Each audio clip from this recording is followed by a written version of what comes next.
The 750,000 Rand Top Sport Bloodline Derby, 19th June, Clairwood Park. Don't miss it. Good evening and welcome to this Friday night edition of See How They Run, your armchair ride around the racetracks of South Africa. In tonight's program, we'll preview the Top Sport Bloodline Derby run at the beautiful garden course, Clairwood Park. 750,000 Rand on the line there, 2,400 metres to cover. Racing from Gosforth Park, we'll be taking a look at that meeting, which will be held there tomorrow, and also racing down at Kenilworth in the Cape. But before we get into the thick of things and preview racing around the country, Andrew will be back with the Chief Executive of TBA, Graham Hawkins, right after this. It's the Natal winter season at full gallop. Back with See How They Run, and Graham Hawkins with me in the studio. Quite some time since you've been with us. Nice to have you back, Graham. Nice to be back in the studio. Graham, tomorrow's race at Clairwood Park, the Top Sport Bloodline Derby. People sort of on inspection looking at the title of the race would automatically associate Top Sport with television. Could you explain to us the Bloodline concept and what it actually means to horse racing? Oh, I think it means a tremendous amount to horse racing. About 4 years ago, Top Sport and the Thoroughbred Breeders Association got together to promote a racing program, which included, of course, as the flagship, the Top Sport Bloodline Million for 2-year-olds over 1,200 metres. But the concept of the 1 million Rand race was expanded through the Bloodline series into 8 events, initially just 3, the big 3, the Cape Guineas, the Administrators Classic here in Johannesburg, and the Derby down at Clairwood Park. Then those 3 events was expanded into an 8-race series to incorporate a couple of races for fillies and so on. But obviously the whole Bloodline series has centred around the big 3, and it has been a wonderful association with Top Sport. They've also were involved with our sales. They've been known over the last 3 years as the Top Sport National Yearling Sales. We've had the Top Sport Bloodline Million and the Top Sport Bloodline Series. Unfortunately, that association has now come to an end. Tomorrow's race is the last under the official banner of Top Sport at this stage. However, we are at the moment talking to them again because we do have another Bloodline Series to go. And as you know, we've changed the Bloodline Million concept slightly for 1994 in that instead of having 1 million Rand race over 1,200 metres for colts and fillies, we're going to have a 500,000 Rand race for fillies and a 500,000 Rand race for colts, and we would welcome Top Sport back on board with us. Well, we're very proud to be associated with being able to give Top Sport and the Bloodline concept more exposure, and I hope that a lot of people out there now understand the concept more fully. Just going to the race itself, very interesting to note the Chief Advocate from the Pat Shaw stable, a son of Law Society, he's only won twice, collectively by 14.5 lengths. He's favoured for the race with White Tie Fair. They're at 7-2. How do you see the race? Well, it's wide open, as the betting suggests. Any race where they're betting 7-2, the field suggests that it's wide open. The important thing about Chief Advocate, you say that he's only a 2-time winner, but he's won his last 2 starts. And that's the important thing. He's won them by a combined margin of something like 14 lengths. He's beautifully bred. He's by Law Society out of a Golden Fleece mare. He's bred to see out every inch of the Clairwood 2,400 metres, and he's clearly an improving horse, a horse that's taken some time to come to hand, but is now on the right path. But having said that, this is, of course, the first time that he comes up against anything of any note.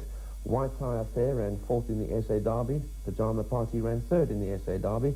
They'll make their presence felt. Unfortunately, we don't have the SA Derby and the Computer Form Derby winner, Hidden Fortune. He's been kept at home for a crack at the SA St. Ledger, which is the 3rd leg of the local Triple Crown. It would have been very interesting to have Hidden Fortune there. But nonetheless, in the absence of Hidden Fortune, as I say, the race has a wide open appearance. I think it's going to be competitive, it's close, but I think the bookmakers are just respecting the fact that Chief Advocate is well bred and has come to hand at the right time. Just one final question with regard to the race. Do you think that we have a horse of the calibre of Fine Regent who was able to win the Triple Crown and win the Derby in between of those legs in the Transvaal? Well, that was an incredible feat of training last year, one that James Marie hasn't tried to emulate. He has not tried to take Hidden Fortune up to Clairwood and then bring him back a week later for the SS St. Ledger, which is exactly what Ormond Ferraris did with Fine Regent last year. And Fine Regent won 4 races over testing distances within the space of 2 months. It was absolutely an incredible feat of training. No, I don't think in this year's field that we have a horse of the calibre of Fine Regent, but that's the way it goes. Some crops are better than others. I think Fine Regent was a top-class, brilliant 3-year-old stayer. And I don't think tomorrow's Derby lineup has a colt of that calibre. But nonetheless, it's going to be a very exciting race. Your pick? I'm going to go with Pajama Party. Same Same stable as last year, and Ormond Ferraris also has the Oaks winner, Lamborghini, in the race. Well, Graham, thank you very much for joining us and See How They Run, and we certainly hope that it is as exciting as it was last year, and look forward to the continued involvement of Top Sport with the Bloodline Series. Thank you, Andrew. All the actions at Clairwood Park this Saturday, 19th June, the Top Sport Bloodline Derby. We're going to be giving you a comprehensive breakdown of who we think are the horses that will fight out the Top Sport Bloodline Derby. But before that race 4, Clyde, I make it a two-horse race between number 3, Treasure Ship, and number 6, Son of Adelaide from the Patshaw stable. Let's take a look at the last 2 reruns of Treasure Ship and Son of Adelaide, respectively. 300 to go. SAS the leader from Treasure Ship and Prince's Gate. Then Avisa looking for a split. Sweet Betty Brown on the inside, and then Tales of Fortune. Treasure Ship now hits the front at the 200-meter mark. Internal Revenue coming strongly on the outside. Sweet Betty Brown the inside. Treasure Ship, Internal Revenue on the outside with Sweet Betty Brown. It's going to be another close call. They hit the wire. I give it to Internal Revenue from Treasure Ship. Photo for third. 400 metres to go now, and it's Red Raider asked to go on with it. Syrian Blue and Bold Cruiser on the inside. Aquavir on the grandstand side. Son of Adelaide in the blue, and With the Passion is coming home strongly on the inside. This is Red Raider still on the lead. Son of Adelaide in the blue colours coming on strongly, and Bold Cruiser finding another run. With the Passion, Racemaster flying as well. They run to the wire. It's very, very close. Bold Cruiser, Red... Well, both of Treasure Ship and Son of Adelaide were both narrowly beaten in their last runs. We spoke to their respective riders, Andrew Fortune and Johnny Gerodis. Last under 6, I think it's a touch far for him, and he's definitely better over 5 furlong. Now, looking at a horse like Son of Adelaide, who ran second in the SA Nursery and then failed a little bit in the Smirnoff, how do you think Treasure Ship will go against a class of horse like Son of Adelaide? Well, Treasure Ship is a very gutsy sort, you know, and I think Son of Adelaide is going to have to be at his best over 5 furlong. He's definitely going to have to be at his best. Well, Andrew, my horse has improved tremendously from his last run, I'd say. He was as well now, as he is now. He would have gone very close in the Smirnoff. Treasure Trip is the horse to beat, but I think we will give him a run for his money. My horse has come on off that run tremendously, and I think he'll be right there in the finish.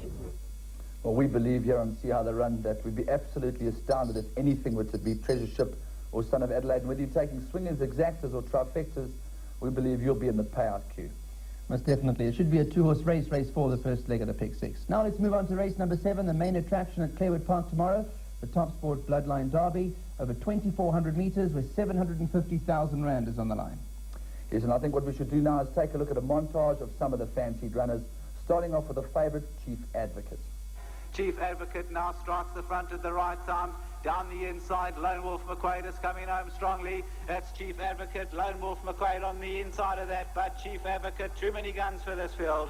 Chief Advocate cruises in by 3. White Tie Affair coming home strongly.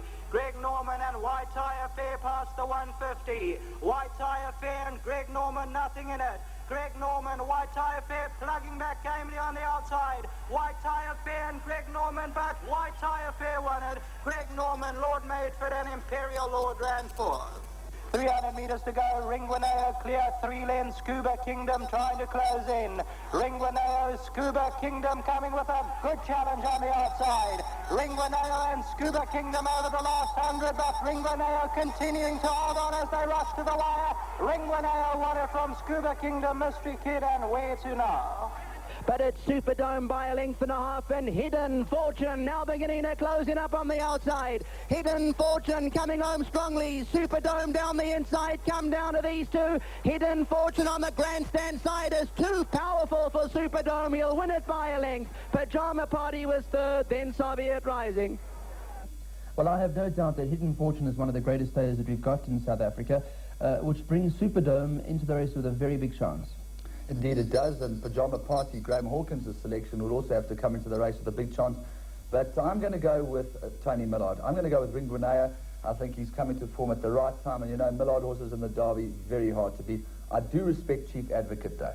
Of course, Tony Millard has got a strong hand in his coupling with Waitara. Ormond Ferraris has got a number of runners in the race, and so has trainer David Payne. So we're looking forward to a great Clairwood Derby tomorrow, Top Sport Bloodline Derby, to be run at Clairwood Park. Let's move into Gosforth Park then, race number 5 on the card. We have a look at the feature race, the Jubilee Handicap, a race run over 1,700 metres for 65,000 rand, where here Ormond Ferraris once again comes into the fray. Number 6, Sizzling Sun, should be the one to beat. His last run was when runner-up to Foolish Pride. Let's go back to that now.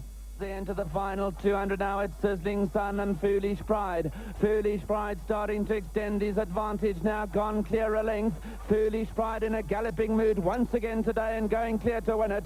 Foolish Pride a length and a quarter. Sizzling Sun second. Raised the Pace was third and Game of Glory was fourth. Well, on that run, certainly the one to beat Sizzling Sun, but I'm going to go with the Gary Alexander trained 1,000 Nights. I think she'll be perfectly suited to Gosforth Park. 51 on her back, Pierce Stratum in the irons. What more could you ask for? Must come in the race with a big chance. Of course, Sizzling Sun has won at Gosforth Park before and over the distance of 1,900 metres, so you must respect that and respect, of course, the trainer, Ormond Ferraris. Move now to race number 7. Of course, race number 6 is the Top Sport Bloodline Derby at Gosforth Park. Race number 7, a bottom division handicap. Race run over 1,900 metres, where number 6, Frederico, who ran at the Val on Thursday, finished fourth, only a length and a half behind, and was balked right up to the 100-metre mark. Let's go back to that run quickly. Reno's way on the inside, Be My Lady and Miss Wonderful. Frederico's running on late from behind. Here's Miss Wonderful taken off on the outside, and Be My Lady, they hit it. Miss Wonderful got it from on the inside. Be My Lady second, and it was Reno's way behind that, Frederico. Well, Frederico only raced 5 days ago. I'm sure there'll be a lot of raised eyebrows, you know, sort of Australian-style racing. But I'm quite sure the trainer, Stanley Ferreira, knows what he's doing. And Frederico, a tough one to beat at Gosforth Park tomorrow. And if you're looking for another banker, page over to race number 8, the Brian Weed trained Harrison, definitely the one to beat with only 50 kilograms on his back. And of course the form line is very good, as runner-up to Harrison on that day was Lamea, and Lamea came out and won at the Val on Tuesday. Well, much as I'd like to disagree with you, I can't in that score. It's a very strong form line. And let's leave the yellow grass behind and go racing in the Cape, where the grass is very green, and in fact the going is yielding, bitterly cold down there now. And let's take a look at their card. In race 5, number 4, Court Messenger, the one to beat. Court Messenger from the stable of James Lightout, having a look at his last win at Milnerton in a B division over 1,600 metres, with the purple sleeves and the purple cap, about to move into the lead. They have 200 metres left to go. Russian Ring, Court Messenger down the inside in Record Style, but it's Court Messenger now who takes it up from Record Style. Russian Ring back in third, and Court Messenger is going on well. Court Messenger goes on to win it. Record Style races on behind that in second, Russian Ring in third, and then came Honey Bunch. Well, my only comment is that if Court Messenger hasn't been exhausted by the trip all the way to Natal, where he ran 9 lengths behind Dancing Jewel, and that form line has been very strong with Golden Prerogative having won, I think he'll be a very hard horse to beat. Now, King of the Strip runs in race 7, the mount of Carl Nesius from the Chris Snaith stable. Let's take a look at his last run. It's a wide open affair along the outside now. Russian Rivals coming home strongly. Shankar up the centre. Down the inside, Golden Legacy is still thereabouts. Shankar, though, is the leader from Russian Rival. King of the Strip and Puller taking off on the stand side. But Shankar has the race stone cold. King of the Strip's trying to come late. But Shankar's well clear, driving down to the line. Will win it by 2 lengths from King of the Strip. Well, we are talking about King of the Strip, but I'd just like to make mention of Shankar, who was costly to follow early on in his career. But I'm sure that owner Robert Bloomberg will be well pleased to see that Shankar has now developed into a very useful sprinter. King of the Strip, having his third run after the rest, pardon the pun, will be the one to beat and will strip a lot fitter. Well, that's, of course, from Kenilworth. We're right out of time for tonight's programme. We'll be back tomorrow evening at 7:30 to review racing around the country on See How They Run. Of course, racing will come to you from Gosforth Park, Clairwood Park in Natal, featuring the Top Sport Bloodline Derby, and then again from Kenilworth. Just before we go, Oscar, we've been giving this some serious thought to Top Sport Bloodline Derby. Chief Advocate, the one for you, so we hope he runs well. From us here in the studio, thank you for joining us. We'll be back at 7:30 with a weekend racing review. Until then, as usual, we'll see you at the races.